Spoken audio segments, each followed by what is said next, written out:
കനത്ത മഴയുമായി തുലാവർഷവും അതിനു പിന്നാലെ ലാനിന പ്രതിഭാസവും എത്തുന്നു എന്ന് കേന്ദ്ര കാലാവസ്ഥാ നിരീക്ഷണ വിഭാഗത്തിന്റെ മുന്നറിയിപ്പ്. സംസ്ഥാനം കാത്തിരിക്കുന്നത് അതിശക്തമായ മഴയും അതോടൊപ്പം തന്നെ കൊടും തണുപ്പുമെന്ന് വിദഗ്ധർ ചൂണ്ടിക്കാട്ടുന്നു. കേരളത്തിൽ ഇന്ന് ഒറ്റപ്പെട്ടയിടങ്ങളിൽ ഇടിമിന്നലോടുകൂടിയ ശക്തമായ മഴയ്ക്ക് സാധ്യതയുണ്ട്. മലപ്പുറം, കോഴിക്കോട്, വയനാട്, കണ്ണൂർ ജില്ലകളിൽ കനത്ത മഴ കണക്കിലെടുത്ത് കേന്ദ്ര കാലാവസ്ഥാ നിരീക്ഷണ വിഭാഗം യെല്ലോ അലർട്ട് പ്രഖ്യാപിച്ചു. ഒറ്റപ്പെട്ടയിടങ്ങളിൽ അതിശക്തമായതോ ചിലയിടങ്ങളിൽ ഇടിമിന്നലോടുകൂടിയ ശക്തമായ മഴയ്ക്കോ സാധ്യതയുള്ളതിനാൽ പൊതുജനങ്ങൾ ജാഗ്രത പാലിക്കണമെന്ന് മുന്നറിയിപ്പ് നൽകി. വടക്കൻ ജില്ലകൾക്ക് പിന്നാലെ മധ്യ തെക്കൻ ജില്ലകളിലും മഴ കനക്കും. അറബിക്കടലിൽ ചക്രവാത ചുഴി സജീവമായി തുടരുന്ന സാഹചര്യത്തിൽ തെക്കൻ ജില്ലകളുടെ കിഴക്കൻ മേഖലകളിൽ ഉച്ചയ്ക്ക് ശേഷവും വൈകുന്നേരങ്ങളിലും രാത്രി വൈകിയും ഇടിമിന്നലോടുകൂടിയ ശക്തമായ മഴയ്ക്കും ചില പ്രദേശങ്ങളിൽ ശക്തമായ ഇടിമിന്നലിനും സാധ്യതയെന്ന് കാലാവസ്ഥാ വകുപ്പ് മുന്നറിയിപ്പ് നൽകി.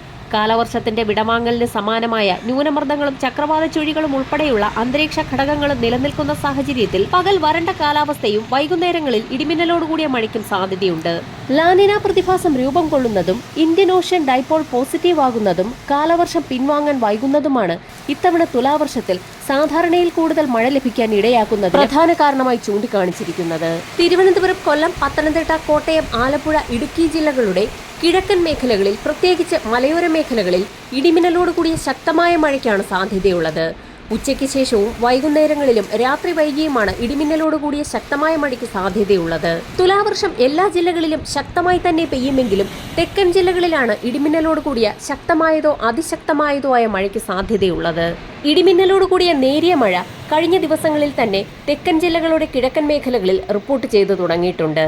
വരും ദിവസങ്ങളിലും പകൽ വരണ്ട കാലാവസ്ഥ തുടരും.